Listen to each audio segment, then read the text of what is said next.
வணக்கம் பிரபுக்களே, மீண்டும் ஒரு இனிய காணொளியில் உங்களை சந்திப்பதை இட்டு மகிழ்ச்சி. இன்றைய தினம் மீண்டும் நாங்கள் எங்களோட கிச்சனுக்கு நிற்கிறோம். என்னென்னு சொன்னால், இன்றைக்கு உங்களுக்கு மீண்டும் ஒரு சமையல் காணொளி காட்ட போகிறோம்.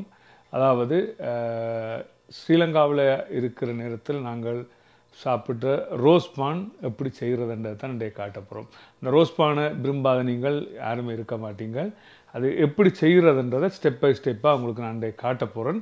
பார்த்து நீங்களும் உங்களோட வீட்டை அதை நீங்கள் செய்து கொள்ளலாம். வாங்கோ காணொளிக்குள்ளே போகலாம்.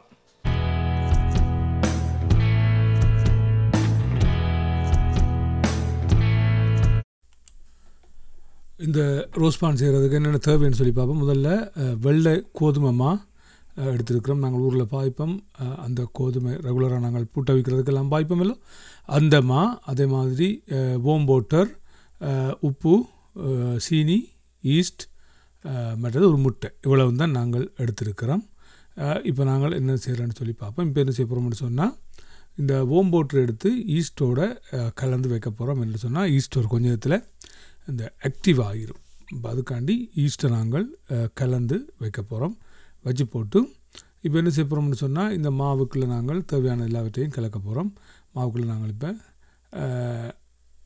3 கரண்டி சீனி போடுவோம். நாங்கள் ப்ரௌன் சுகர் தான் பாய்க்கிறோம் நாங்கள் வீட்டை. அப்போ 3 கரண்டி சீனி, அதே நேரத்தில் ஒரு முட்டையை முழுசாக அடித்து அப்படியே உள்ளுக்குள்ளே ஊற்ற போகிறோம். ஒரு முட்டையை ஊற்றி போட்டு பிறகு எண்ணெய் விட போகிறோம். வெஜிடபிள் எண்ணெய் நல்லது. வெஜிடபிள் எண்ணெய் விட்டால் தான் நல்லா இருக்கும். தேங்காய் எண்ணெய் என்றாலும் தேங்காய் எண்ணெயும் பாவிச்சு கொள்ளலாம். இது நாங்கள் எங்களோட தேவையை பொறுத்து நாங்கள் எண்ணெய் விட்டு கொள்ளலாம். நான் அநேகமாக 6 கரண்டி இதுக்குள்ளே விடுறேன். 6 கரண்டி வெஜிடபிள் ஆயில் இது நான் பாவிக்கிறது. 6 கரண்டி எண்ணெய் விட போகிறேன். விட்டு போட்டு என்ன செய்யணும்னு சொன்னால், இது எல்லாத்தையும் சேர்த்து அதுக்கு முன்னே உப்பை போடணும். உப்பையும் உங்களோட டேஸ்ட்டுக்கு ஏற்ற மாதிரி நீங்கள் உப்பை போட்டுக்கொள்ளலாம். சில பேர் உப்பு கூட சாப்பிடுவீங்க, சில பேர் உப்பு குறைய சாப்பிடுவீங்க. அதுக்கேற்ற மாதிரி நீங்கள் உப்பை உங்களோட தேவைக்கேற்ற மாதிரி நீங்கள் உப்பை போட்டுக்கொள்ளலாம். உப்பு எல்லாத்தையும் போட்டு தண்ணி விட முன்னமே நீங்கள் எல்லாத்தையும் நல்ல வடிவாக மிக்ஸ் பண்ண வேணும். இதெல்லாம் சரிவாக வடிவாக ஒன்றோடு ஒன்று கலந்து வர வேணும். தேவைன்னா நீங்கள் பட்டரும் ஆட் பண்ணிக்கொள்ளலாம். நாங்கள் பட்டர் பாவிக்கிறதில்ல. நீங்கள் வேணுமென்னா பட்டரும் இதுக்குள்ள ஆட் பண்ணினீங்கன்னா இன்னும் நல்லா இருக்கும். இப்படியே இந்த மாவை எல்லாம் நல்ல வடிவாக மிக்ஸ் ஆகிற மாதிரி வடிவாக இதை நாங்கள் வடிவாக கலக்க வேணும்.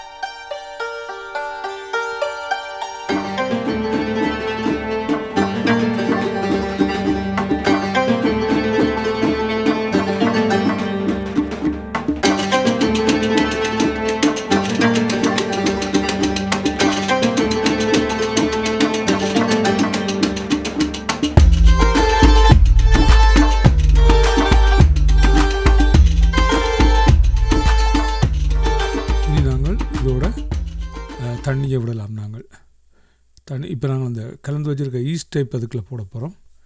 ஈஸ்ட்டை உள்ளுக்குள்ளே போட்டு ஈஸ்ட்டையும் அதுக்குள்ளே கலக்கி போட்டு இப்போ தண்ணியை விட்டு ஓம் வாட்டராக இருக்கணும். தண்ணி குளிர் தண்ணியாக இருக்கக்கூடாது, அதிக சூடான தண்ணியாகவும் இருக்கக்கூடாது. ஒரு சாதாரண ஒரு ஓம் வாட்டராக இருக்கணும். இப்போ அதையும் போட்டு நாங்கள் இப்போ வடிவாக இதை நாங்கள் குழைச்சி எடுக்க போகிறோம். இந்த குழைக்கிறதுல தான் எல்லாம் இருக்குது.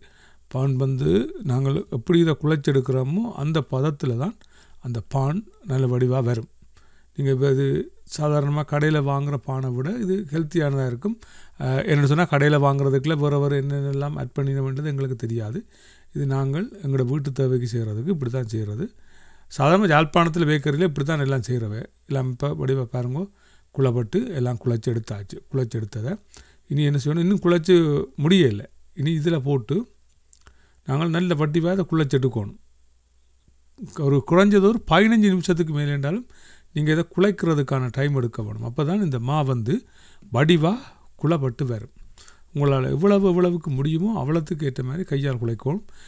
சில பேர் இந்த பிளெண்டர் வச்செல்லாம் அடிச்செடுப்பினோம், அப்படியெல்லாம் இல்லை. இது கையால் குழைச்சி செய்கிறது தான் நல்ல டேஸ்ட்டாக இருக்கும். உண்மையில் இப்போ ஸ்ரீலங்காவிலேயும் அந்த டேஸ்ட் மாறிட்டுது. என்னென்னு சொன்னால், இப்போ அங்கெல்லாம் மிஷின் வந்துட்டுது. அப்போ அங்கேயும் அதன் தன்மையெல்லாம் மாறுபட்டு போச்சு. முந்தி நாங்கள் சாப்பிட்ட பான் மாதிரி இப்போ ஸ்ரீலங்காவிலேயும் இல்லை. என்னென்னு சொன்னால், மிஷின் வச்சு அடிக்கிறது, கையால் குழைக்கிறதுக்கும் அந்த விறகடுப்பில் போடுறதுக்குமான டேஸ்ட் சரியான வித்தியாசம். இப்போ பாருங்கள், இப்படியே நீங்கள் மாவை போட்டு உங்களால் எவ்வளவுக்கு முடியுமோ அவ்வளவு இதை குழைச்சி எடுக்க வேணும். குழைக்கிறதுலாம் எல்லாமே இருக்குது விளையாட்டு. நல்ல வடிவாக உருட்டி பிட்டட்டி குள்ளாச்சி எடுக்கணும் மாவை. உள்ளுக்குள்ளே ஒரு ஏஆரும் இருக்கக்கூடாது. இப்போ எடுத்தோடனே இப்படி நீங்களும் ஒரு ஷேப்புக்கு கொண்டு வந்துடணும் மாவை. இப்படி கொண்டு வந்து போட்டு இதை நீங்கள் இனி என்ன செய்யணும்னு சொன்னால் இப்படி ஒரு கண்டெய்னர் நான் 2ஆக பிரிச்சிருக்கேன்டா 2 கண்டெய்னருக்கு போட போகிறேன். அப்போ 2ஆக பிரிச்சிருக்கேன். அந்த கண்டெய்னருக்கையும் வடிவாக நீங்கள் எண்ணெயை தடவி போட்டு என்னோட எண்ணெய் ஒட்டாத மாதிரி இதை தூக்கி அப்படியே காற்று போகாத மாதிரி அப்படியே தூக்கி அல்லைக்கா தூக்கி உள்ளுக்க வச்சு விட்டீங்கன்னு சொன்னால் சரி. வச்சு போட்டு அந்த கவரை மூடிட்டு அதுக்குரிய கவரை வடிவாக மூடி காற்று போகாத மாதிரி மேலே எண்ணெய் காஞ்சி போகாமல் இருக்கிறதுக்காண்டி அதுக்கு மேலே நீங்கள் வடிவாக எண்ணெய் பூசி வடிவாக எல்லாம் செய்து போட்டு அதை திருப்பி நீங்கள் வடிவாக மூடி போட்டு தூக்கி ஒரு கரையில் வச்சு விடுங்கோ. கிட்டத்தட்ட ஒரு மணித்தியாலத்திலிருந்து 2 மணித்தியாலம் வரைக்கும் இது அப்படியே இருக்க வேணும். அப்படி இருந்தால் தான் இது நல்ல வடிவாக வரும்.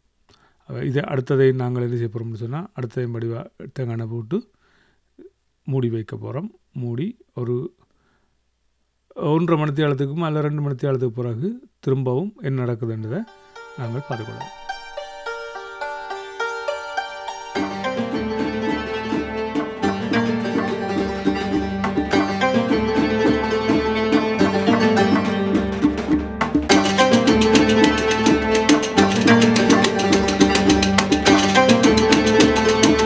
இப்போ பார்த்தீங்கன்னா மா குழச்சி வச்சு 2 மணித்தியாலம் ஆகிட்டுது. மா பாருங்க எப்படி இருக்குன்னு திறந்து பார்ப்போம். திறந்தோன்னு பார்த்தீங்கன்னு சொன்னால் மா இந்த வடிவாக பொங்கி இப்போ பார்த்தீங்கன்னு சொன்னால் இது பான் செய்கிற பதத்துக்கு இந்த மா வந்துட்டு அதை நாங்கள் இப்படியே தட்டி போட்டு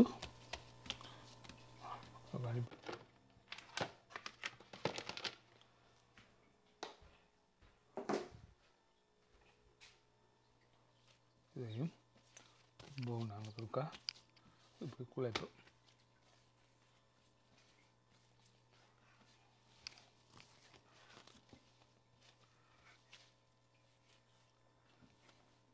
மா இப்போ தண்டிட்டது நாங்கள் எத்தனை பான் செய்ய போகிறோமோ அதே மாதிரி இதை நாங்கள் வெட்ட போகிறோம். இப்போ நாங்கள் இப்படி ஒரு பக்கத்தால் வெட்டிட்டு அது மாதிரி இந்த பக்கத்தாலையும் வெட்டிட்டு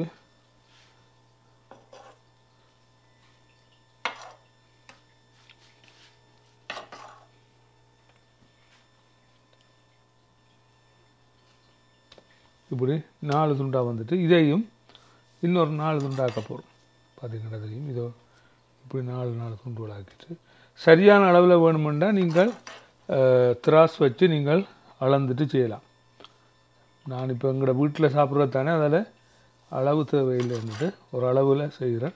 உங்களுக்கு சட்டியான அதே அளவில் வரணும்னு சொன்னால் நீங்கள் கட்டாயம் திராஸ் வச்சு தான் வெட்டவும். சரியா? இப்போ பார்த்தீங்கன்னா இது 8 துண்டாக வந்துட்டுது. அதே மாதிரி இந்த மாவையும் நாங்கள் இப்போ வெட்ட போகிறோம்.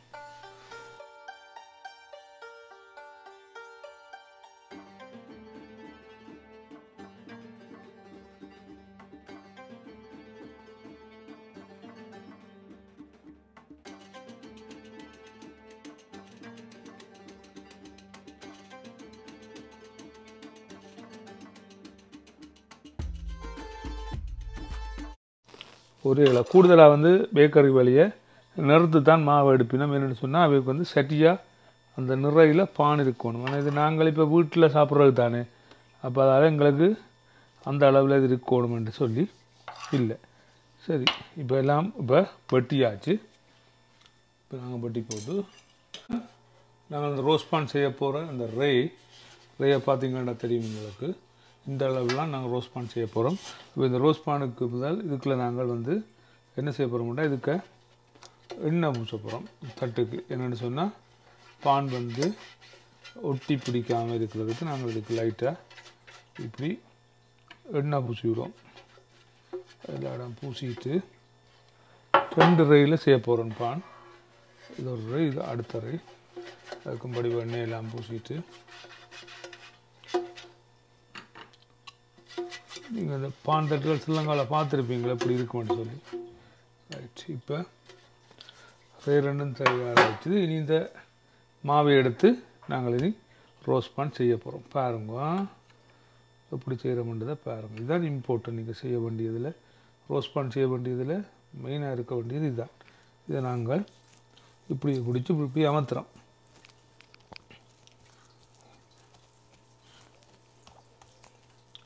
இப்படியே அமர்த்தி அமர்த்தி அமர்த்தி அமர்த்தி ஒரு ஷேப்புக்கு நாங்கள் இவரை கொண்டு வந்துடுவோம்.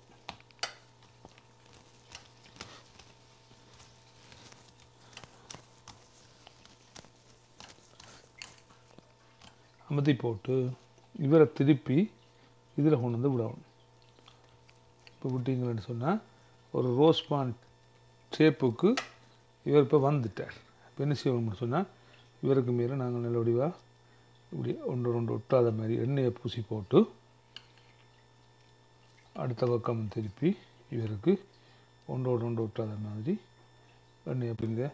சரி, இப்போ நாங்கள் இப்படி இப்படி இது பாருங்க, இப்படியே செய்து போட்டு இதை தூக்கி இதான் இந்த ரோஸ் பண்ணுறேன்னு சொன்னால் தானே. அப்போ இதுக்குள்ள இப்படியே வைக்க போகிறோம். சரியா, ஒன்று வச்சுட்டு இப்படியே எல்லாத்தையும் செய்ய போகிறோம் பாருங்க.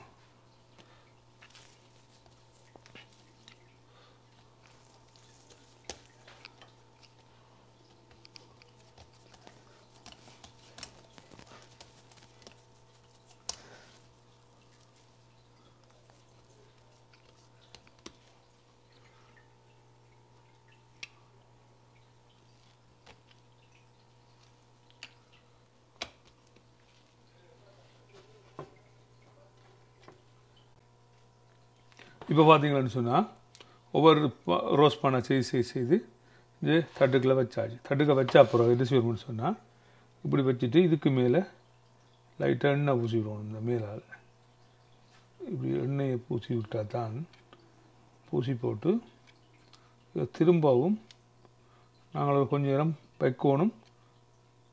திரும்பவும் இது பொங்குறதுக்கு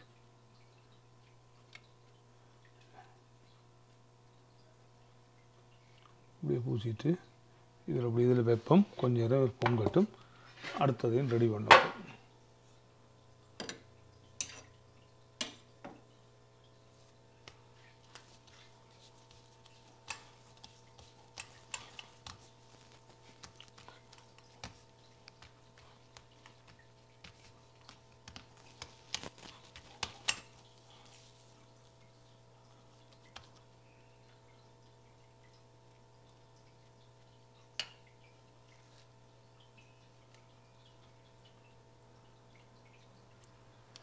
என்னென்னு சொன்னால் 2 தட்டுலையும் நாங்கள் ரோஸ் பான் செய்து வச்சிட்டோம். ரோஸ் பான் இப்போ பொங்க வச்சுருக்கோம். அந்த இடத்துல நாங்கள் வந்து அவனை வந்து போட்டு விடுவோம். 350 போட்டிருக்கிறேன். நாங்கள் பார்த்துட்டு எடுக்கலாம். 350 இப்போ ப்ரீ ஹீட் ஆகுது. அது ப்ரீ ஹீட் ஆகட்டும். ஆக விட்டுட்டு இவரை தூக்கி உள்ளுக்குள்ளே வச்சோம்னா ரெடி ஆகிடும் பான்.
இப்போ பார்த்தீங்கன்னு சொன்னால் பான் ரெடி ஆகிட்டு, ரோஸ் பான் இங்கே பாருங்க எப்படி இருக்குன்னு சொல்லி. அது நான் இது பான் ரெடி ஆகிட்டுது எடுக்க போகிறேன்னு பாருங்க. ஒளியால் இப்படிதான் ரோஸ் பான் எடுக்கிறது பாருங்கோ. பார்த்தீங்கன்னா தெரியும். இந்த பாருங்கோ பானை பாருங்கோ, பார்த்தீங்களா எப்படி இருக்கான்னு பான். இப்படியே ஒன்றா இப்படியே பிரித்து எடுக்கணும் பானை. இப்படி எடுத்துட்டு பாருங்க பானை பார்த்தீங்களா?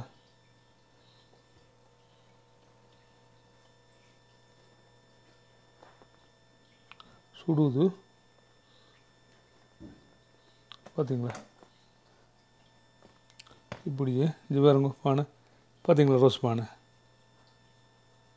இது சைட் பான். இந்த பானை பாருங்க பார்த்தீங்களா?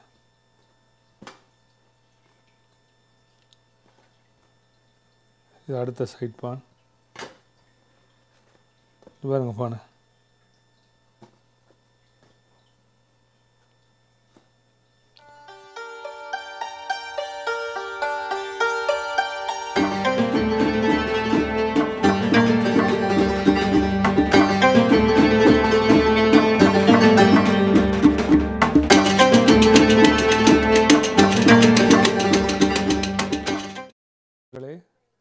சரி அன்புறவுகளே, இன்றைய தினம் உங்களுக்கு இந்த ரோஸ் பானை செய்து காட்டியிருந்தோம்.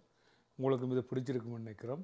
மற்றும் ஒரு காணொலியில் சந்திக்கலாம். அதுவரை அன்பு வணக்கங்களை கூறி விடைபெற்று கொள்கின்றோம். வணக்கம் உறவுகளே.